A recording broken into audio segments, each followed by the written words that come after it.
अस्सलाम वालेकुम नाज़रीन, आप देख रहे हैं power politics with Adil Abbasi. निगरान हुकूमत के इख्तियारात पर हुकूमती इत्तेहादियों के तहफ़्फ़ुज़ात तो दूर हो गए हैं, लेकिन निगरान हुकूमत की तश्कील का मामला ज़ेर बहस है।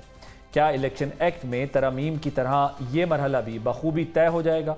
ये देखना अभी बाकी है। इससे अहम सवाल ये भी है कि क्या इत्तेहादी निगरान हुकूमत की मुद्दत और इलेक्शन में ताख़ीर जैसे खदशात का शिकार हैं, या मुस्तक़बिल के सेटअप में अपने अपने मफादात का तहफ़्फ़ुज़ चाहते हैं।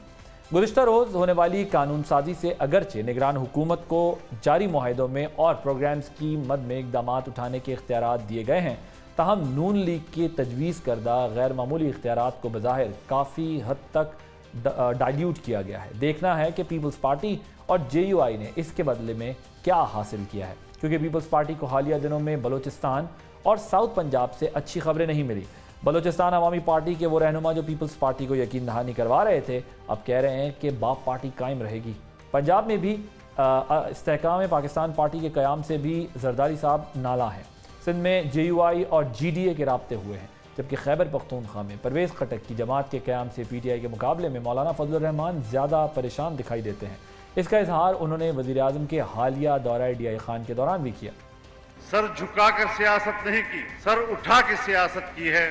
और जिन लोगों ने पाकिस्तान की तरक्की के पहिए को जाम किया, हमने पूरी इस्तिकामत के साथ उन नाअहलों का मुकाबला किया, इक़्तिदार की कुर्सी से खींचकर बाहर फेंका।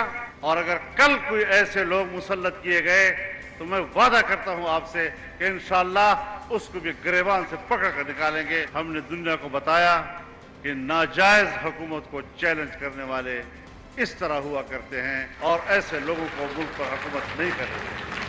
हम बड़े लड़ने वाले लोग हैं, हमें लड़ने का तजर्बा है, दोस्ती का तजर्बा बहुत कम होता है हमें। इत्तेहादियों के दरमियान जारी कशमकश इस मफरूज़े पर है कि PTI और उसके चेयरमैन कम अज़ कम आइंदा 5 सालों के लिए इक़्तिदार की दौर से बाहर रहेंगे। इस हवाले से सुप्रीम कोर्ट में अहम पेशरफ्त हुई। चेयरमैन PTI की जानिब से टेक्निकल ग्राउंड्स पर तोशाखाना ट्रायल्स को रोकने की दरख्वास्त को सुप्रीम कोर्ट ने मुस्तरद कर दिया और हाई कोर्ट से रजू करने का कहा। माजी के बरक्स चेयरमैन PTI की दरख्वास्त पर बनने वाली बेंच की कॉम्पोजिशन बड़ी दिलचस्प थी। चीफ जस्टिस की जानिब से जस्टिस याया आफरीदी और जस्टिस मुसरत हिलाली पर मुश्तमिल बेंच तश्कील दिया गया, जिसने ट्रायल कोर्ट और हाई कोर्ट के दायरा इख्तियार में मुदाखलत से गुरेज करने का फैसला दिया। क्या सितंबर से पहले ही सुप्रीम कोर्ट के तर्ज अमल में तब्दीली आ गई है, और क्या ये तब्दीली चेयरमैन PTI के मुस्तकबिल के हवाले से फैसला कुन साबित होगी? इस पर बात करने के लिए हमारे साथ मौजूद हैं सीनियर तज्ज़ियाकार मज़हर अब्बास साहब और सीनियर कोर्ट रिपोर्टर हसनात मलिक साहब, जिनसे हम ज़रा समझेंगे एक कानूनी और एक सियासी नुक्ता, जिसके ज़रिए ये समझने की कोशिश करेंगे कि अब ये मामलात किस तरफ जाएंगे। क्योंकि गुज़िश्ता रोज़ जो फ़ैसला हुआ तो ये एक्सपेक्ट किया जा रहा था कि अगर वो फ़ैसला इसके बरक्स होता जो आया है और सुप्रीम कोर्ट उसको वैसे ही उड़ा देती और मेंटेनेबल ही ना समझती, तो फिर सूरत हाल यकसर मुख्तलिफ होती। लेकिन दोबारा हाई कोर्ट के फ़ैसले को मेंटेन करना और फिर ट्रायल कोर्ट में वो मामला रहना बहुत दिलचस्प सूरत हाल इख्तियार कर गया है। मैं ज़रा मदर साहब आई स्टार्ट विद यू, मुझे बताइएगा कि पहले ज़रा उस पर बात कर लेते हैं कि जो इलेक्शन तरमीम इन्होंने की हैं, हुकूमती इत्तेहादियों के दरमियान जो निगरान हुकूमत को लेके कुछ रिजर्वेशंस थी, आपके ख्याल में ये मामला तय हो गया? देखिए आदिल, मसला सारा ये है, अभी आपने दोनों बातें की हैं ना, उसमें हमारे यहाँ जो एक लगता ये है कि अमंग द पॉलिटिशियंस ऑल्सो, चाहे इस तरफ के हों उस तरफ के हों, एक सेंस ऑफ इनसिक्योरिटी में रहते हैं और वो सेंस ऑफ इनसिक्योरिटी में अपने आप को किसी ना किसी तरह प्रोटेक्ट करने के लिए हाथ पांव मारते हैं, चाहे वो इलेक्टोरल रिफॉर्म्स के ज़रिए हो, 18वीं तरमीम के ज़रिए हो, चार्टर ऑफ डेमोक्रेसी के ज़रिए हो। एक खौफ के आलम में रहते हैं, खौफ रहता है कि कल उनकी हुकूमत ख़त्म कर दी जाएगी, किस तरह सेफ गार्ड के हम, जैसे पार्लियामेंट, कंटेम्प्ट ऑफ पार्लियामेंट वाली बात है, अजीब व गरीब बात है ना, कंटेम्प्ट ऑफ पार्लियामेंट की बात। वैसे ही पार्लियामेंट सुप्रीम होती है तो पार्लियामेंट स्टैंड करे अपने आप को। दूसरा ये कि ये कितना बड़ा अलमिया है हमारा कि हम कोर्ट्स की कॉम्पोजिशन को इस तरीके से देखते हैं और हमारा कसूर नहीं है इसमें, क्योंकि हमारे यहाँ ओवर द ईयर जुडिशरी का जो जुडिशल एक्टिविज़म है उसने ये चीज़ें जो है वो साबित की हैं कि देखना पड़ता है कि ये बेंच की कॉम्पोजिशन जो है इससे किसको रिलीफ मिलेगा और किसको नहीं रिलीफ मिलेगा। ये बहुत बड़ा चैलेंज। ये मतलब साहब गालिबन आप अगर इसको और थोड़ा एलैबोरेट करें तो गालिबन आप ये कहना चाह रहे हैं कि यहाँ पर जो है अनफॉर्चुनेटली इदारों की हिस्ट्री ये रही है कि यहाँ पर जजेस भी अपने होते हैं, जजेस भी पराए होते हैं, जर्नैल भी अपने होते हैं, जर्नैल भी पराए होते हैं, और इदारों में लगाए हुए जो ओहदेदार होते हैं वो भी अपने और पराए होते हैं, जिसकी बुनियाद पे ये फैसला किया जाता है कि यार हमारे साथ इंसाफ हुआ है या नहीं हुआ। देखिए, इसको स्टार्ट करें ना पोलराइजेशन और सेंस ऑफ इनसिक्योरिटी जिसकी बात मैंने की। जब प्राइम मिनिस्टर के पास ये इख्तियार होता है, वो चीफ एग्जीक्यूटिव होता है कि वो किसी को आर्मी चीफ लगाए या किसी एक स्टेज पे उसे फील करे, तो वो आर्मी चीफ को सैक करने का भी इख्तियार होता है उसके पास। और वो अपनी कई कोशिश ये करता है, हम 70s से उठा लें, भुट्टो साहब के ज़माने से उठा लें, किसी को 6 जनरल्स के सुपरसीड करके, किसी को 3 जनरल्स के ऊपर सुपरसीड करके, और वो अपने तय ये समझते हैं कि मैंने कोई बहुत अच्छी चॉइस की। और ये क्यों करते हैं? वो इसलिए करते हैं क्योंकि उन्हें ये खदशा होता है कि क्योंकि इस्टेब्लिशमेंट का पॉलिटिक्स में इंटरफेरेंस रहा है, वो रहता है, तो वो ये समझते हैं कि शायद इसको हम मैं ले आऊँगा तो इससे मेरी गवर्नमेंट जो है वो सिक्योर हो जाएगी। अब ये पिछले चंद सालों में हमने ये एक्सटेंशन वाला ट्रेंड देखा है, कोई फुल टर्म एक्सटेंशन, कोई 1 साल की एक्सटेंशन, ये बीसी इसके पीछे भी यही है। इसी तरह जुडिशरी के अंदर हमें उम्मीद थी कि 2007 के बाद जो इंडिपेंडेंस ऑफ जुडिशरी की स्ट्रगल हुई थी, उसके नतीजे में जुडिशरी ना सिर्फ इंडिपेंडेंट होगी, जुडिशरी वाकई वो लोगों के लिए इंसाफ प्रोवाइड करेगी। अब हम देखें पॉलिटिकल मैटर्स में तो इतनी तेज़ी से सुमो को भी लिया जाता है, फैसले भी होते हैं। ये एक सिविल जज का जो केस है इस्लामाबाद का, ये कितना खौफनाक केस है, जो उनकी एहलिया के ऊपर मुबैना तौर पे अपनी मुलाजमा को तशद्दुद वाला वाक़या है। कोई नोटिस लिया किसी कोर्ट ने इस चीज़ का? यानी पुलिस अब तक उनकी एहलिया को गिरफ्तार करने की हिम्मत नहीं कर पा रही। उस लड़की का बयान मौजूद है, उस महत्व, ये बदतरीन जो तशद्दुद। तो आप ये कह रहे हैं कि अपना एहतसाब यहाँ कोई नहीं करना चाहता, और अपने आप को एहतसाब से बचाने के लिए जो है वो कोड भी अपनी, इदारे भी अपने, निज़ाम भी अपनी मर्जी का हर बंदे को चाहिए होता है, ताकि मैं अपनी मर्जी से ऑपरेट कर सकूं, मेरी अपनी जो डेमोक्रेसी की इंटरप्रिटेशन है मैं उसके मुताबिक चल सकूं। मदर साहब, आपके ख्याल में पीपल्स पार्टी और JUI ने क्या अचीव किया है इस सारे प्रोसेस में? देखिए, अभी तो आदिल बहुत तेज़ी से तब्दीलियाँ आएंगी, एक बार्गेनिंग का प्रोसेस है ये। इस वक्त जो पीरियड है, इसमें बड़ी स्ट्रॉन्ग बार्गेनिंग होंगी। हमें बताया लगेगा कि कोई पार्टी किसी से निकल रही है, कोई पार्टी जो है किसी के खिलाफ खड़ी हो रही है, लेकिन ये सब बार्गेनिंग चिप्स हैं। और इंटरिम गवर्नमेंट के हवाले से भी जिस तरह JUI ने एक पोजीशन ली, बहुत खबरें आ रही थी, शोर हो रहा था कि KP के गवर्नर को तब्दील किया जाए। उन्होंने कहा कम वोट में KP का गवर्नर तब्दील नहीं होगा। अब वो अपनी बहुत ज़्यादा सेच आ रही है JUI, एक तो बलूचिस्तान में, दूसरा KP में। और जब बारगेनिंग की सूरत हाल बनेगी, और ज़्यादा स्ट्रॉन्ग बारगेनिंग की बनेगी, तो ऐन मुमकिन है कि वो ये भी डिमांड करें कि प्रेसिडेंट भी उनका होना चाहिए। इस तरह की ये सब बारगेनिंग है। अल्टीमेटली जो है वो ये जितनी भी कोलिशन इस वक्त है, रूलिंग कोलिशन, पोस्ट इलेक्शन में भी ये रूलिंग कोलिशन तो ये आप कह रहे हैं कि एक आइडियल टाइम है इस वक्त बार्गेनिंग करने का, और सारे जो है उन्होंने अपने गार्ड्स अप किए हुए हैं कि अब जो कुछ भी यहाँ से समेटना है वो समेट लिया जाए, क्योंकि आगे फिर जब ज़ाहिर है नई गवर्नमेंट बनेगी तो शायद इस पोजीशन में ना हो, और फिर अपने साइज़ के मुताबिक ही खेलना पड़ेगा। हसन मलिक साहब, ये बताइएगा आपके हिसाब से ये जो जिस तरह तरमीम को डाइल्यूट किया गया है, इसको सिर्फ बायलैटरल एग्रीमेंट्स तक रखा गया है, फाइनेंशियल मैटर्स तक रिस्ट्रिक्ट किया गया, प्राइवेटाइजेशन तक रिस्ट्रिक्ट किया गया है, तो क्या निगरान हुकूमतों का जो दौरानिया बढ़ाने की बात हो रही थी उसको रोका गया है, वो रास्ता रुक गया है या नहीं? देखें, आइन में जमहूरियत जो है वो आप कहें कि बुनियादी एक कंपोनेंट है। अगर आपकी कोई ऐसा इकदाम, कोई ऐसी लेजिस्लेशन जो डेमोक्रेसी को इफ़ेक्ट करेगी, तो बड़ी वो गैर आइनी होगी। और बज़ाहिर ये लग रहा है कि जिस तरीके से ये चीज़ें आ रही हैं, ये स्पिरिट जो आइन का है उसके बरखिलाफ़ है।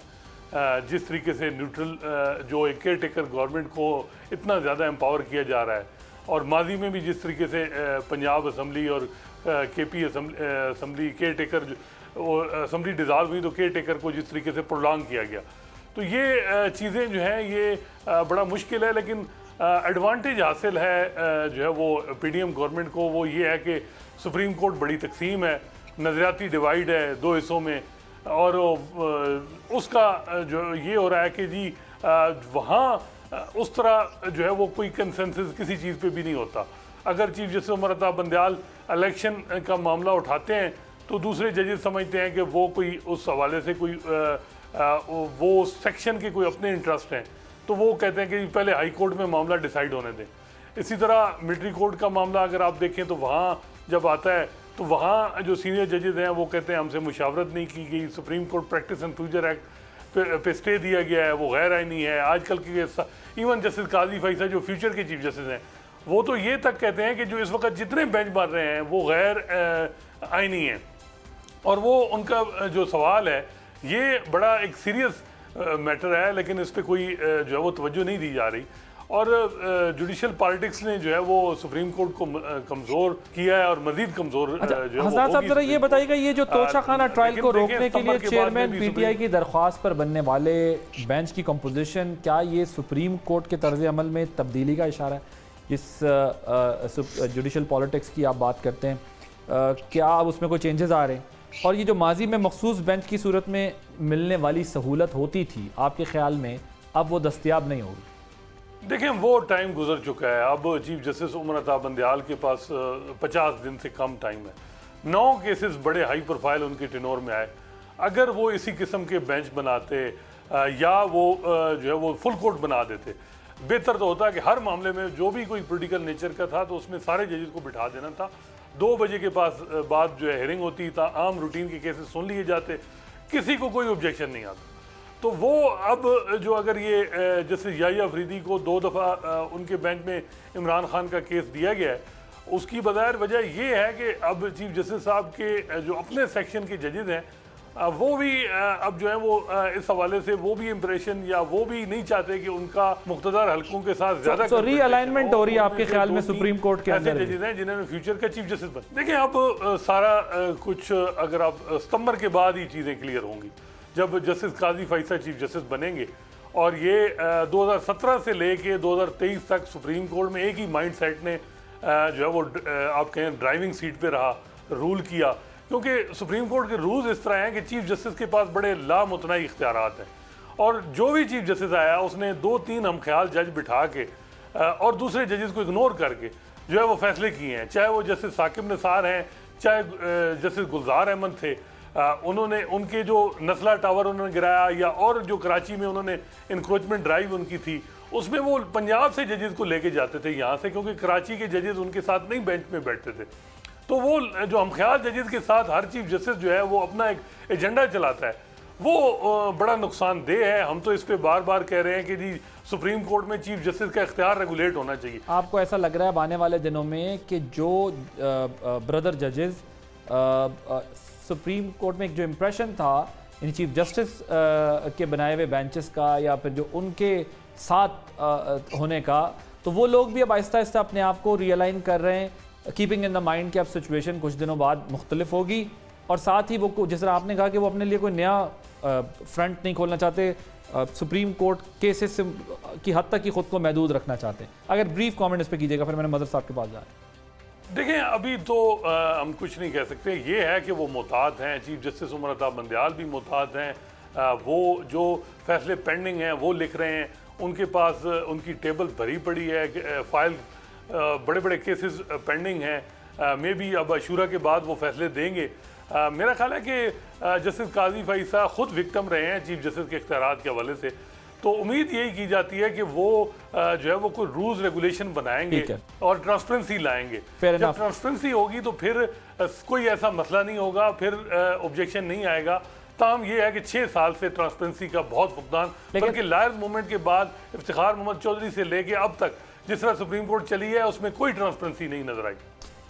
मतलब साहब, आपके ख्याल में भी क्या आने वाले दिनों में चेयरमैन PTI को जो कंसेशंस मिल रहे थे उनको जो सहूलत थी वो अब ख़त्म होती जा रही है, और अब केसेस के मेरिट्स पर तकमील मुकम्मल होने को है आने वाले कुछ हफ्तों में? हमें एक ट्रेंड नज़र आता है, और उसके पॉलिटिकल केसेस को जिस तेज़ी से टेकअप किया जाता है, जिस केसेस से डिसाइड किया जाता है, जिस तेज़ी से चलाया जाता है, तो ऐसा लग रहा है कि एक तरफ से पॉलिटिक्स को एस्टैब्लिशमेंट ने घेरा हुआ है, दूसरी तरफ से पॉलिटिक्स को जुडिशरी ने घेरा हुआ है, और पॉलिटिकल सिस्टम आपका सैंडविच होके रह गया है between judiciary and the establishment. क्योंकि हमारे पॉलिटिशियंस भी तो मदर साहब सारा का सारा अपना हर काम अदालतों से कराना चाहते हैं ना, वो भी तो हर फैसला सादिक और अमीन की स्टैंप से लेके अपनी जमानतों तक और अपनी सियासत में अपने आप को महफूज रखने तक तमाम का फोकस ये होता है कि अदालत से फैसला करा ले।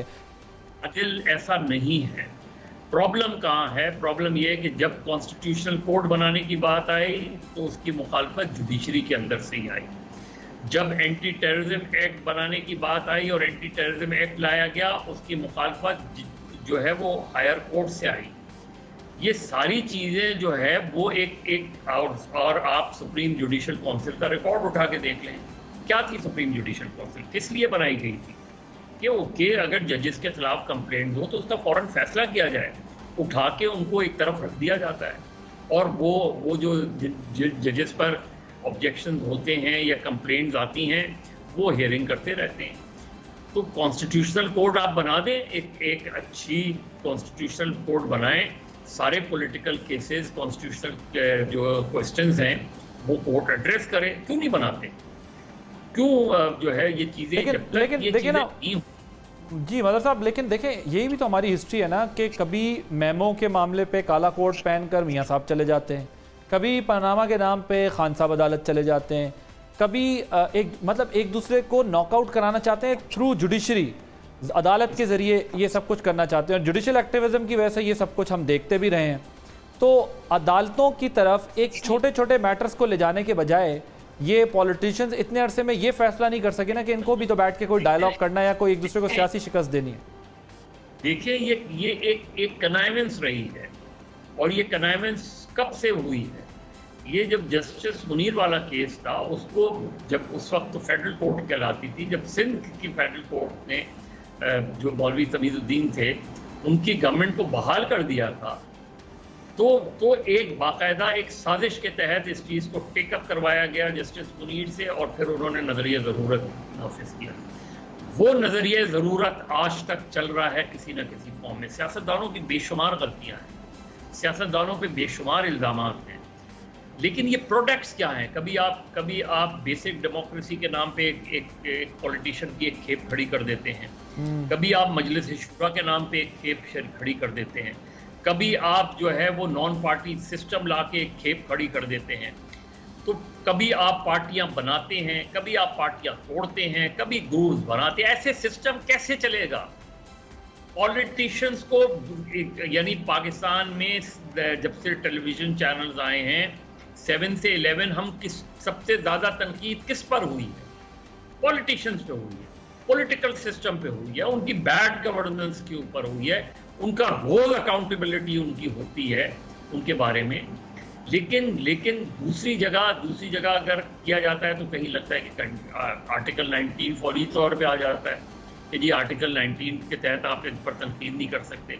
अभी आप पैमरा का नया जो तरमीमी बिल है उसे उठा के देखें, तो आर्टिकल 19 में जो रीजनेबल रिस्ट्रिक्शंस हैं उसका एक दायरा है ना, उसका दायरा ये है कि रीजनेबल रिस्ट्रिक्शन में जब मैं जुडिशरी पे तनकीद नहीं कर सकता तो मैं जुडिशरी के प्रोफेशनल इश्यूज के ऊपर, लेकिन अगर वही जुडिशरी पॉलिटिकल मैटर्स में इंटरफेरेंस करेगी, वो इस्टेब्लिशमेंट पॉलिटिकल मैटर्स में इंटरफेरेंस करेगी, तो ये मेरा राइट है कि मैं उस पर तनकीद, ये मेरा राइट है कि मैं उस पर, ये उनका राइट नहीं है कि वो पॉलिटिकल मैटर्स में इंटरफेयर करें। जी ठीक।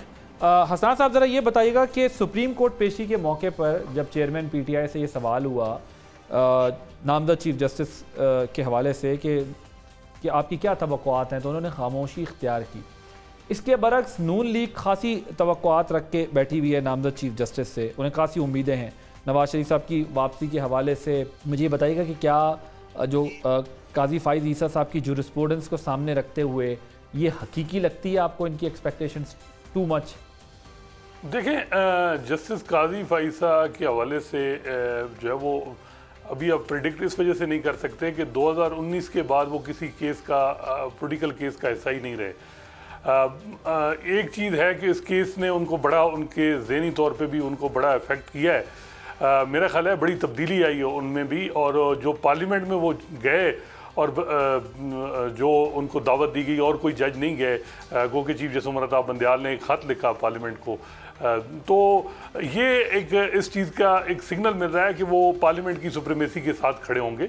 जहाँ तक नवाज शरीफ की नाअहली का मामला है, मेरा ख्याल है कि एक चीज़ तो है कि अब बहुत हो चुका कि सियासतदानों को टेक्निकल बुनियादों पे नायल नहीं करना चाहिए। इस हवाले से जस्टिस काजी फैसल भी क्लियर होंगे। शेख रशीद केस में उन्होंने 7 सवाल उठाए थे, और ये था कि जब इलेक्शन पटिशन हैं तो फिर क्या ज़रूरत है कि हम को वारंटों में 184(3) में 100 मोटर लेके 5 मिनट में एक सियासतदान को तायात नायल कर देते हैं। वो उनके सवालात हैं, बहुत सी चीज़ें हैं, लेकिन उनको मौका नहीं मिला फाइनल फैसले का, क्योंकि उनके मुखालिफ जो माइंड सेट था वो जैसे कहें सुप्रीम कोर्ट में वो डोमिनेंट था, वो ड्राइविंग सीट पे था। जब वो आएंगे तो मेरा ख्याल है कि वो एक तो सुप्रीम कोर्ट के अंदर रिफॉर्म लाएंगे, ट्रांसपेरेंसी जो है वो करेंगे। दूसरा, जो जजेस की अपॉइंटमेंट में काफ़ी चीज़ें जो है वो उसमें रूल्स रेगुलेशन बनेंगी। जहाँ तक सियासतदानों का मामला है कि वो इसमें कोई शक नहीं कि सियासतदानों के हवाले से उनकी ओपिनियन चेंज होगी, क्योंकि उनके साथ जो जजेस हैं, जो हम कहते हैं कि उनके ग्रुप के हैं, गो के वो बड़े इंडिपेंडेंट जजेस हैं। मेरा नहीं ख्याल कि किसी सियासतदान को अगर नायल किया जो है वो जस्टिस काजी फैसल किसी मामले में, तो उनको सपोर्ट मिलेगी, क्योंकि जो दूसरे जजेस हैं जैसे अतर मिनल्ला, जैसे मंसूर अली शाह, जैसे याहिया अफरीदी, इनकी अप्रोच बिल्कुल डिफरेंट है। मेरा ख्याल है कि अगर नवाज शरीफ को सपोर्ट जो है वो जुडिशरी से फेवर मिलती है, जो मिलनी चाहिए मेरा ख्याल है सियासतदान को, तो उसका इमरान खान को भी कहीं ना कहीं फ़ायदा मिलेगा। ये नहीं हो सकता कि आप जो है वो नवाज शरीफ को जो है वो एल करार दें और टेक्निकल बुनियादों पे किसी बुनियाद पे इमरान खान को जो है वो नैल करें। किसी न किसी स्टेज पे फिर इमरान खान को भी उसका फ़ायदा होगा। तो बड़ी तब्दीली आएगी 15 सितंबर के बाद। एक चीज़ जो अब मैं अगर आपसे जरा ब्रीफ कमेंट कर सकें, बिकॉज वक्त ख़त्म हो गया है, अगर आप ये कहना चाह रहे हैं कि जो पिछली यानी इस टाइम में जो खान साहब को एक्स्ट्रा ऑर्डिनरी रिलीफ मिला है कोर्ट से, अब जो आगे मामलात हैं वहाँ पर भी ये अप्रोच है कि सियासतदानों को टेक्निकल ग्राउंड्स पे नॉकआउट नहीं करना चाहिए, तो अगर वहाँ पर भी रिलीफ नज़र आता है, मैं चाहे वो मेरिट की बेस पे ही हो, चाहे वो आइन और कानून के मुताबिक हो, लेकिन बज़ाहिर फिर ये दिखता है कि अभी जो कुछ हमने एपिसोड देखा, इसका एपिसोड 2 हमें दिखेगा, चाहे वो आइन और कानून के दायरे में ही क्यों ना हो, मतलब वहाँ पर भी केसेस के मामले में थोड़ा मुख्तलिफ माहौल नज़र आएगा। जी बिल्कुल, वो ये नहीं होगा कि डिक्टेशन नहीं होगी, साकिब निसार का दौर नहीं होगा, जिस तरह 2018 में जो है वो नवाज शरीफ को और मरीम नवाज को नायल किया गया इलेक्शन से पहले। मेरा नहीं ख्याल कि इस तरह होगा। वो मीडिया की क्रिटिसिज्म को बड़ा सीरियस लेते हैं जस्टिस काजी फैसल। सितंबर के बाद काफ़ी चीज़ें जो है वो चेंज होंगी, और ये नहीं हो सकता कि जो है वो जो प्लान हो उसके मुताबिक ही सुप्रीम कोर्ट चले। थैंक यू सो मच हसनात मलिक साहब, मज़हर अब्बास साहब हमारे साथ मौजूद थे। नाज़रीन, आपने उनकी गुफ्तगू सुनी। अब एक ब्रेक लेंगे, लेकिन जब ब्रेक के बाद वापस आएंगे तो आपको बताएंगे कि पाकिस्तान के अंदर माइंस एंड मिनरल्स का कितना पोटेंशियल है। तो आपको ले जाएंगे वज़ीरिस्तान मोहम्मद खेल में, जहां पर आपको बताएंगे कि वहां पर किस तरीके से जो है वो कॉपर की माइनिंग हो रही है। After this break.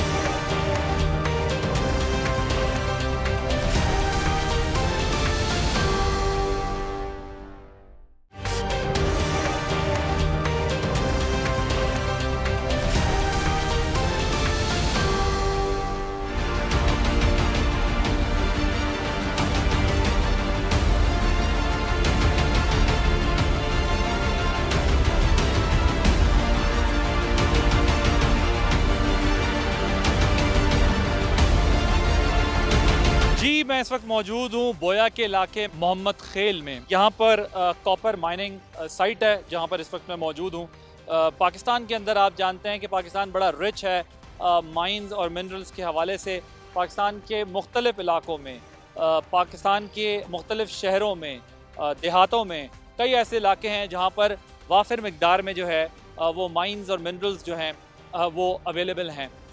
ये जो जगह है मोहम्मद खेल जहाँ पर मैं मौजूद हूँ, ये शुमाली वज़ीरिस्तान का इलाका है जहाँ पर ये साइट बनाई गई है। मेरे अकब में आप देख रहे हैं कि ये बेंचेस बनी हुई हैं, इसको ओपन पिट कहा जाता है कि ये इस वक्त जो माइनिंग हो रही है कॉपर की वो ओपन हो रही है। सो ये बेंच फर्स्ट से लेके बेंच 20 तक जो है वो ये इसको एक्सप्लोर करेंगे कॉपर को, और उसके बाद यहाँ से डिफरेंट प्रोसेस होता है, क्योंकि वो जो स्टोन्स यहाँ से निकलेंगे, जो कॉपर यहाँ से निकलेगा, उनको ये लेके जाएंगे और प्रोसेस करके उसको फिनिश फॉर्म में जो है फिर कॉपर बनाया जाएगा। तो ये कहा जाता है कि यहाँ से इस वक्त 3.3 मिलियन टन जो है वो कॉपर निकाली गई है, 1.1 मिलियन टन और निकलनी है। इसके पोटेंशियल के बारे में ये कहा जाता है कि ये अभी 2018-19 से ये साइट शुरू हुई है, लेकिन ये तकरीबन अगले 4-5 साल तक और आगे जो है वो बेनिफिट दे सकती है। जहाँ से कॉपर निकलता है, ये जो इस वक्त आप मेरे पीछे देख रहे हैं काम हो रहा है, यहाँ से कॉपर निकल रहा है। फिर साथ ही फैक्ट्री है जहाँ पे ये प्रोसेस होता है, और फिर ये कॉपर कराची जाता है और फिर एक्सपोर्ट भी होता है, और यहाँ पर हमारी लोकल जो यूटिलिटी है, जो रिक्वायरमेंट है, कंजम्पशन है, वो भी पूरी करता है। तो मैं ज़रा आपको बता दूं कि पाकिस्तान में जो पोटेंशियल है, जो एस्टिमेटेड पोटेंशियल है, वो 6 to 8 ट्रिलियन डॉलर का पोटेंशियल है माइंस एंड मिनरल्स का, अगर उसको हम पूरे तरीके से यूटिलाइज़ करें। क्योंकि पाकिस्तान के अंदर रिसोर्सेज हैं, इनको टैप करना इतना आसान नहीं है, क्योंकि ये बड़े एक्सपेंसिव प्रोजेक्ट्स होते हैं। इसके लिए आपको बड़ी ह्यूज इन्वेस्टमेंट चाहिए होती है, बहुत सारा पैसा चाहिए होता है जिसके ज़रिए आप इसे एक्सप्लोर करते हैं। और उसके बाद दुनिया के बड़े बड़े मुल्क जो हैं वो पार्टनर बनाते हैं अपने साथ इंटरनेशनल इन्वेस्टर्स को, और फॉरेन डायरेक्ट इन्वेस्टमेंट का वेट करते हैं ताकि वो इसको इस्तेमाल कर सकें। पाकिस्तान में जो रेकोडेक है, सिर्फ रेकोडेक के बारे में ये कहा जाता है कि एक अकेला रेकोडेक जो है वो अगर उसका जो पूरा पोटेंशियल है वो यूटिलाइज़ किया जाए तो वो पाकिस्तान की कॉपर की रिक्वायरमेंट भी पूरी कर सकता है, और साथ में जो एक लीडिंग प्रोड्यूसर है दुनिया की जो रिक्वायरमेंट है वो भी पूरी कर सकता है। जिस तरह हम देख रहे हैं कि बात हो रही है एग्रीकल्चर के ऊपर, कि एग्रीकल्चर को जो है वो किस तरह मॉडर्न टेक्नोलॉजी से उस लैंड को यूटिलाइज़ किया जा सकता है, डेवलप किया जा सकता है, किस तरह पाकिस्तान ग्रीन रेवोल्यूशन ला सकता है। इसी तरह दूसरा सेक्टर जो है वो माइंस एंड मिनरल्स का कंसीडर किया जा रहा है। आईटी एक सेक्टर है जिसके अंदर पाकिस्तान में बड़ा पोटेंशियल है। तो माइंस एंड मिनरल्स के अंदर ये एक्सपेक्ट किया जा रहा है कि ये 6 to 8 ट्रिलियन डॉलर की इंडस्ट्री है अगर इसको पूरी तरह इस्तेमाल किया जाए। और इत्तलात ये हैं कि जल्द ही एक सेमिनार भी होने वाला है दोबारा 1 अगस्त को, जिसके अंदर GCC कंट्रीज़ भी आ रही हैं, जिसके अंदर जो बैरिक गोल्ड वाले हैं वो आ रहे हैं, जो कि दुनिया की एक मानी हुई लीडिंग कंपनी है, जो पाकिस्तान में सिग्नेटरी है, इस वक्त साइन कर चुकी है। वो यहाँ पर जो है प्रोजेक्ट्स में इंटरेस्टेड हैं एक्सप्लोर करने के, और इंटरनेशनल इन्वेस्टर्स को अट्रैक्ट किया जा रहा है और उनको पाकिस्तान का पोटेंशियल बताया जा रहा है कि पाकिस्तान ज़ाहिर ये सर्वेज़ हो चुके हैं, जियोलॉजिकल सर्वेज़ हो चुके हैं, जियोफिज़िकल सर्वेज़ हो चुके हैं, जो ये बताते हैं कि पाकिस्तान में कहाँ कहाँ पर ये रिसोर्सेज मौजूद हैं। तो उनको अट्रैक्ट करने के लिए दावत दी गई है कि वो पाकिस्तान में आएँ और आकर इन प्रोजेक्ट्स को में इन्वेस्ट करें और ख़ुद भी बेनिफिट लें और पाकिस्तान भी इसका बेनिफिशरी बने। Second largest copper mining beneficiation project in Pakistan कहलाता है ये मोहम्मद खेल, जहाँ पर 1500 टन्स पर डे की कैपेबिलिटी है। जो कॉपर कंसनट्रेट प्रोड्यूस्ड और एक्सपोर्टेड है वो 22,000 टन है। कॉर्पोरेट सोशल रिस्पॉन्सिबिलिटी आती है इसके बाद, CSR जिसको आप कहते हैं। ये जहाँ से जो बेनिफिट्स लिए जाते हैं उन बेनिफिट्स को 40% मकामी जो लोग हैं, इलाके के जो लोग हैं, उनकी फलाह बहबूद के लिए ख़र्च और इस्तेमाल किया जाता है। जो एक साइट है ये जो आप मेरे पीछे देख रहे हैं, बताया जाता है कि यहाँ पर 20 साइट्स और हैं, यानी 18-20 साइट्स और हैं जहाँ पर टैप कर लिया गया है, जिन्हें एक्सप्लोर कर लिया गया है। जैसे ही इसकी यूटिलिटी कंप्लीट होगी, जिस तरह इसका बेनिफिट लिया जाएगा, उसके बाद वो जो दूसरे प्रोजेक्ट्स हैं इसी साइट के अंदर, इसी कवर्ड एरिया के अंदर, तो फिर उसके बाद उनसे भी जो है एक्सकेवेशन शुरू होगी और निकाला जाएगा कॉपर को और यूटिलाइज़ किया जाएगा। और उसके लिए भी ज़ाहिर है इंटरनेशनल इन्वेस्टर्स का आना भी ज़रूरी है, क्योंकि पाकिस्तान के लिए it's quite difficult to explore all these avenues, या जो हमारे रिसोर्सेस हैं उसको करने के लिए। तो आज के इस प्रोग्राम में हम ज़रा आपको बताएंगे कि यहाँ पर किस तरह काम हो रहा है और ये किस तरह पाकिस्तान के लिए जो है वो बेनिफिशियल है इन फ्यूचर।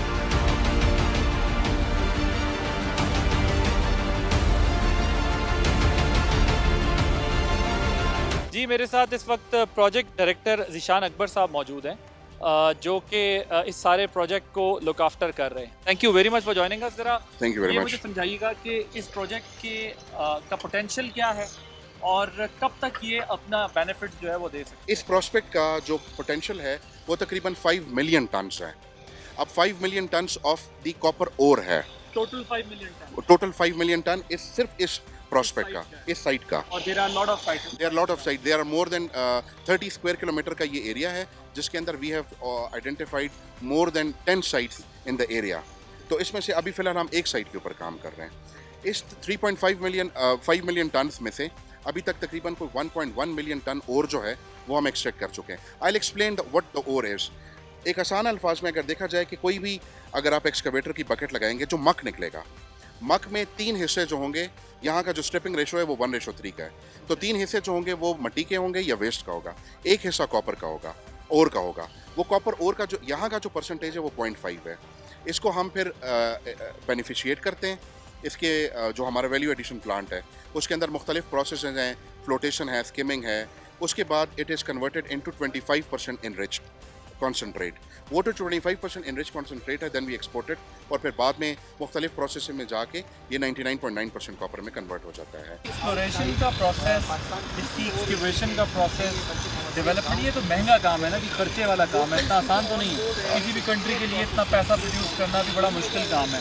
इसके लिए क्या कर रहे हैं कि ये हमारे पास जो अनटैप्ड रिसोर्सेज हैं उनको हम जो है वो टच कर सकें, खोल सकें। पाकिस्तान के अंदर ऑल्दो कि हम अपना जो टैक्स पेयर मनी है वो इस लिहाज से इस सेक्टर के अंदर कंट्रीब्यूट नहीं कर पाए, बट गवर्नमेंट ऑफ पाकिस्तान और पाकिस्तान आर्मी ने we have taken a initiative, special economic, ये जो हमारी SIFC जो बनी है, फैसिलिटेशन काउंसिल जो है, एग्जैक्टली इसको 1 अगस्त को एक सेमिनार भी होने लगा है इंटरनेशनल कम्युनिटी के लिए, एग्जैक्टली। तो उसमें हम पूरी की पूरी दुनिया को अपना जो मिनरल प्रोफाइल है वो सरफेस करेंगे, and we will let them know कि जो इसके ऊपर इन्वेस्टमेंट है विद जो इसके जो फाइनेंशियल और कमर्शियल डिविडेंड्स हैं वो बहुत अच्छे हैं, और उसके ऊपर ना सिर्फ लोकली बल्कि हम ग्लोबली भी अपने आप को एक अच्छे ग्लोबल पार्टनर के तौर पे इंट्रोड्यूस करा सकते। तो क्या जो अनटैप्ड हमारे प्रोजेक्ट्स हैं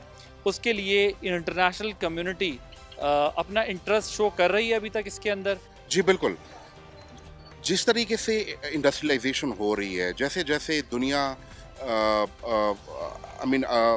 टेक्नोलॉजिकली एडवांस हो रही है, वैसे वैसे जो मिनरल्स हैं और जो इसका बाय प्रोडक्ट्स हैं उनका इस्तेमाल बढ़ता जा रहा है। जैसे अगर हम एक छोटी सी एग्जांपल लें, जो हमारी हाइब्रिड गाड़ियां हैं, अब हाइब्रिड गाड़ियां का मतलब ये है कि they will be converted into the batteries are mainly operated by the copper is the demand would be the demand of the time. इसी तरीके से जो स्मार्ट सॉल्यूशंस हैं हर चीज़ के आ रहे हैं, चाहे वो इंडस्ट्रीज़ हैं, चाहे वो और इस तरह के जो इनिशिएटिव्स हैं, तो इन तमाम को अगर हम उस मिनरल्स के लिहाज से लिंक करें, फिर ग्लोबल ट्रेंड की बात करें, तो डेफिनेटली जो ग्लोबल इन्वेस्टर है वो पाकिस्तान की तरफ अट्रैक्ट होगा। उसके लिए नेशनल लेवल के ऊपर, प्रोविंशियल लेवल के ऊपर हमें कुछ रिफॉर्म्स करने पड़ेंगे, ईज़ ऑफ डूइंग बिजनेस को आसान करना पड़ेगा। और कौन सी ऐसी चीज़ें हैं जो पाकिस्तान के अंदर वो अभी तक एक्सप्लोर नहीं की गई हैं, और अगर वो की जाएँ तो वो पाकिस्तान की इकोनॉमी में बहुत वाइटल रोल प्ले कर सकते हैं? जो मिनरल्स, सब सरफेस मिनरल्स हैं, उनको बेसिक बुनियादी तौर पे 3 कैटेगरीज के अंदर डिफाइन किया जाता है। एक आपके हैं बेस मेटल्स, एक आपके हैं डायमेंशन स्टोन्स, और तीसरी कैटेगरी आपकी आ जाती है रेयर अर्थ मेटल्स। जो बेस मेटल्स हैं उसके अंदर सीरीज ऑफ मेटल्स हैं, जिसमें कॉपर है, कोबाल्ट है, एंटीमनी है, लिथियम है, इवन गोल्ड है, आयरन है, सिल्वर है। और लिथियम ही इस वक्त जो इलेक्ट्रिक कार्स हैं दुनिया में उनमें रिक्वायरमेंट है, लिथियम की बैटरीज बननी है, और दुनिया जा रही है इलेक्ट्रिक कार्स की तरफ। तो एक बहुत बड़ी इंडस्ट्री इलेक्ट्रिक जो दूसरी कार्स हैं उनकी ख़त्म होगी और फिर इलेक्ट्रिक की तरफ आएगी। तो पाकिस्तान में मैंने सुना है सिर्फ बलोचिस्तान के अंदर इतना लिथियम है कि पाकिस्तान एक बड़ी क्वांटिटी जो दुनिया को रिक्वायर्ड है वो प्रोवाइड कर सकता है, नहीं सिर्फ इटसेल्फ बलोचिस्तान कर सकता है। इसके अलावा और किधर ये रिसोर्स है? ओवरऑल अगर हम देखें तो कश्मीर में हमारे पास लिथियम का प्रोफाइल अवेलेबल है, उसके ऊपर हम इस वक्त काम भी कर रहे हैं, और वी आर होपफुल कि इंशाल्लाह will be able to make some breakthroughs over there as well. हमें कुछ ट्रेसेस बलोचिस्तान के अलावा GB में मिले हैं, जिनको अब फर्दर हम मज़ीद और स्टडी कर रहे हैं। तो lithium as a mineral spreaded है, लेकिन ये चूँकि डिपॉजिट्स इसके छोटे छोटे डिपॉजिट होते हैं, कॉपर की तरह इसके प्रॉफरी बड़े बड़े डिपॉजिट्स नहीं होते, छोटे डिपॉजिट्स होते हैं, और अकॉर्डिंगली फिर उनकी माइनिंग टेक्निक्स भी डिफरेंट होती हैं। तो उसको एक्सप्लोर हम कर रहे हैं, और होपफुली कि इंशाल्लाह हम उसको माइन भी कर पाएंगे और उससे मुल्क को एडवांटेज भी मिलेगा। पाकिस्तान को इस वक्त दुनिया किस नज़र से देख रही है माइंस एंड मिनरल की प्रोडक्शन, आपकी क्या? इसमें अब्बासी साहब, दुनिया इट्स अ ग्लोबल विलेज और ये पूरी की पूरी दुनिया is in excess of satellite. अगर हम जियोलॉजिकल स्टडीज़ की बात करें तो आईटी की वजह से चीज़ें बहुत इन्हांस हो गई हैं। उसकी बेसिस के ऊपर जो माइनिंग इंडस्ट्रीज़ हैं या जो माइनिंग के जो बड़े बड़े पोटेंट इन्वेस्टर्स हैं, उन्होंने इस पूरी की पूरी दुनिया का एक प्रोफाइल बनाया हुआ है। पाकिस्तान इज़ अ कंट्री कि जहाँ पे दुनिया की 3 बड़ी माउंटेन रेंजेस जो हैं वो आपस में आके मिल रही हैं। ये जितनी मिनरोलॉजी है ये बेसिकली वॉल्केनिक एक्टिविटीज़ हैं सब सरफेस जो आपको मिनरलाइजेशन क्रिएट करती हैं। तो जो हमारी रिमोट सेंसिंग है, जो हमारी स्टडीज़ हैं, जो हमारा यहाँ का जो मदर रॉक प्रोफाइल है, उसकी बेसिस के ऊपर it is established by the entire world कि Pakistan is one of the mineral potential potent country in the globe. However अब ये it is dependent on our country कि हम इन्वेस्टर को किस तरीके से अट्रैक्ट करते हैं और उनको किस तरीके से उनको कैपिटलाइज करवाते हैं।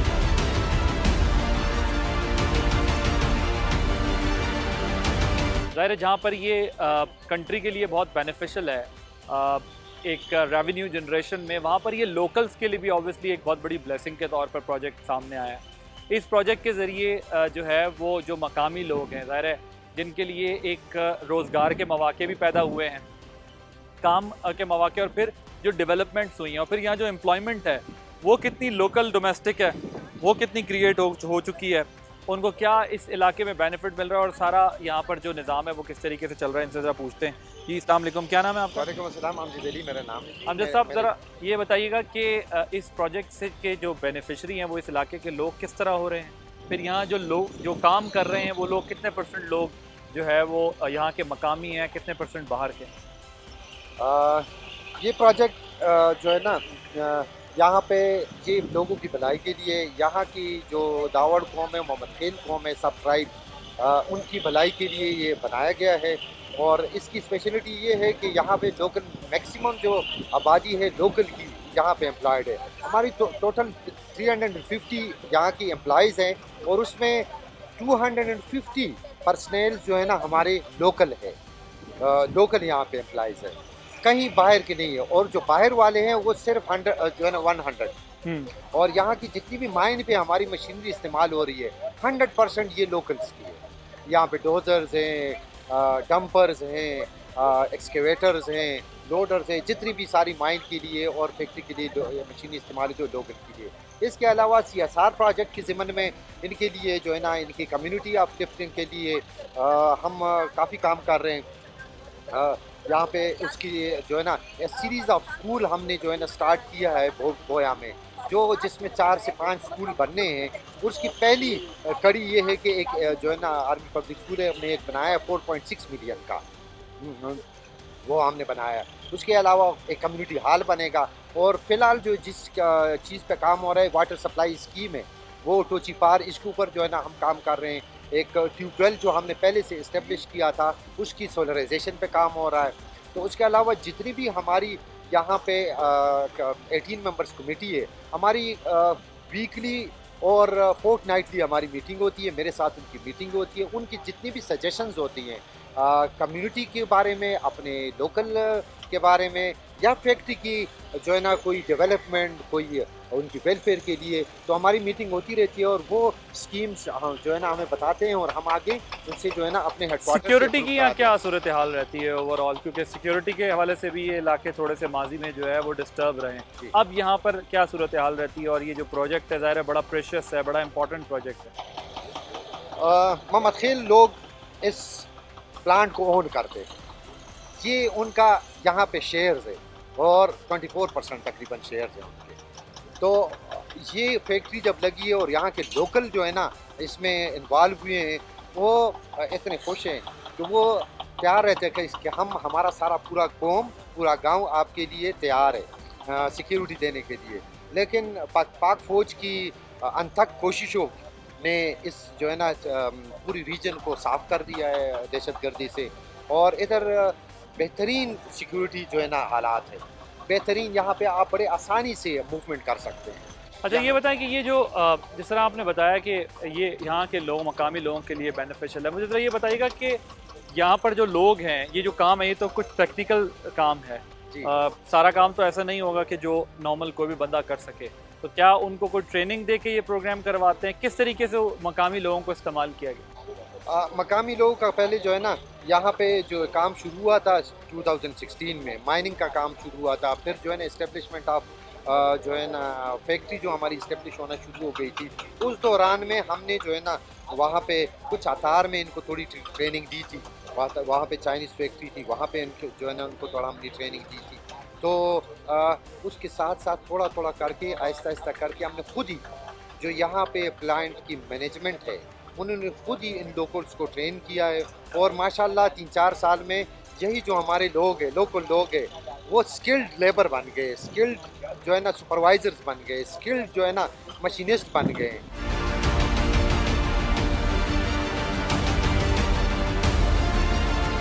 जी, मेरे साथ इस वक्त माइन जियोलॉजिस्ट मौजूद हैं। ये क्या पड़ा हुआ है? ये सल्फेट और है? ये हमारे पास सल्फाइड और है, ये हमारे पास बोरनाइट है, ये जो ग्रीनिश कलर है। हाँ हाँ। जो हमारे पास ये येलोइश कलर है, ये हमारे पास चाल्कोपाइराइट है। ये क्या है? ये चाल्कोपाइराइट है। ठीक है। मैं आपको ले चलता हूँ ऑक्साइड और की तरफ। ये हमारे पास ब्लू कलर में जो है, ये हमारे पास ऑजोराइट है। और ये हमारे पास जो ग्रीनिश कलर है, ये मालाकाइट और है, और इसको हम ऑक्साइड और कहते हैं। इसकी प्रोसेसिंग अलग है, इसकी प्रोसेसिंग अलग है। जो हमारे पास प्रोसेसिंग हो रही है, वो हमारे पास सल्फाइड और की हो रही है। तो इससे क्या बनता है? मेनली ये भी कॉपर है, ये भी कॉपर ही कॉपर है, लेकिन ये ऑक्साइड और है, वो हमारे पास सल्फाइड और है। तो दोनों से क्या फ़र्क पड़ता है? दोनों से कोई फ़र्क नहीं पड़ता। इसमें हमारे पास जो प्रोसेसिंग है बेनिफिकेशन की, वो अलग तरीके से होती है, इसकी अलग तरीके से होती है। इसकी प्रोसेसिंग हम हीट लीचिंग के थ्रू करते हैं, और इसकी जो है हम प्लांट के थ्रू करते हैं।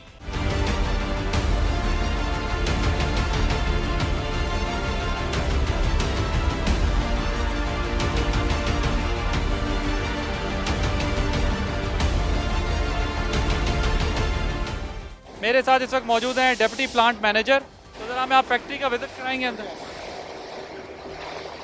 1 फुट का जो पत्थर है वो यहाँ से शूट फीडर में आता है। यहाँ पे टू एंड फ्रो मोशन होती है, जिसमें जो है जा क्रशर के अंदर ये फीड होता है, वो क्रश करता है 80 mm तक। फर्दर ऑन नीचे हमारे इसके नीचे शूट कन्वेयर बेल्ट से, कन्वेयर बेल्ट के ज़रिए ये जाता है। ये बहुत क्रिटिकल क्रशर है, this is known as cone crusher. इसमें ये होता है कि इसके अंदर कोन होती है जो क्रश करती है टू 80 mm स्टोन को 6 mm तक लेके आते हैं।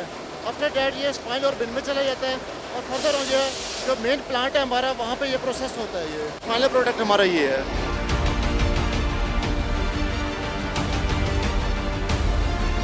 जी, मैं इस वक्त क्रशिंग प्लांट पे मौजूद हूँ कि ये मकामी लोगों का इसमें एक बहुत बड़ा बेनिफिट हुआ है। उनके लिए रोज़गार के मौके आए हैं, उनको काम सीखने का मौका मिला है, उनके फ्यूचर को प्रोटेक्ट किया गया और डेवलपमेंट काफ़ी यहाँ हुई है। जी, क्या नाम है आपका? मेरा नाम है हफीज़ुल्लाह और मैं BSc इलेक्ट्रिकल इंजीनियर हूँ। मैं यहाँ का लोकल हूँ, मैं मोहम्मद खैल से ताल्लुक़ रखता हूँ। तकरीबन पिछले 2 साल से मैं यहाँ काम कर रहा हूँ। आपका क्या नाम है जी? आरिफुल्लाह जी। आप यहीं के मोहम्मद खैल? हाँ, मोहम्मद खैल। इधर कब से काम कर रहे हैं? ये तकरीबन 2 साल से मैं काम करता हूँ सर। खुश हैं? मज़ा आता है? अल्हम्दुलिल्लाह सर, बहुत खुश है सर। ये अल्हम्दुलिल्लाह सर, अभी इधर जो है ना तकरीबन 150-200 बंदी जो है ना, ये मोहम्मद खैल वाला है सर, काम करता है। ये बहुत सर हमारे लिए बहुत खुशी का सर मुकाम है, हम काम करते हैं सर। तो आपने काम किधर सीखा है? सर इधर ही सीखा है? हाँ सर, इधर। खुद आपके अपने लोगों ने सिखाया है या यहाँ पे बाहर से पहले कोई टीम आई थी, या क्योंकि यहाँ बता रहे हैं कि कुछ लोग आपके पहले ट्रेंड हो गए थे, फिर उन्होंने अपने लोगों को ट्रेंड किया, तो आपने किससे सीखा है? ज़्यादा हमने खुद सीखा है सर, जो है थोड़ा थोड़ा सर जो है ना इधर एक्सपीरियंस के सर, ये सर जो है ना हमने सीखा है। जी, आपका क्या नाम? नेमतुल्लाह। आप मोहम्मद खैल से? हाँ, मोहम्मद खैल से। यहाँ कब से काम कर रहे हैं? सर 4 साल हो रहा है। 4 साल हो गए आपको। आप सुन रहे होंगे जो मकामी लोग हैं यहाँ पर काम करते हैं, उनके तासुरात के मुख्तलिफ फील्ड्स में यहाँ पर वो काम कर रहे हैं, और इनका ये ख्याल है कि ये इनके लिए एक हैरान कुन बात ज़रूर थी कि इनको अपने ही इलाके में, और ख़ुशी की बात भी थी कि अपने इलाके में इतना अच्छा काम मिल जाएगा। ये BS किए हुए हैं इलेक्ट्रिकल इंजीनियरिंग में, ये जो है वो यहाँ पे मेंटेनेंस में जो है वेल्डिंग का काम कर रहे हैं, ये यहाँ पर ऊपर माइन साइड है उस पर काम कर रहे हैं। तो ये लोग अपने मकामी होकर अपने इलाके में काम कर कर बड़ी खुशी महसूस कर रहे हैं, जो कि अच्छी बात है कि अगर कोई भी प्रोजेक्ट हो तो उसके जो सबसे पहले बेनिफिशरी हैं वही लोग होने चाहिए जिनका वो इलाका है।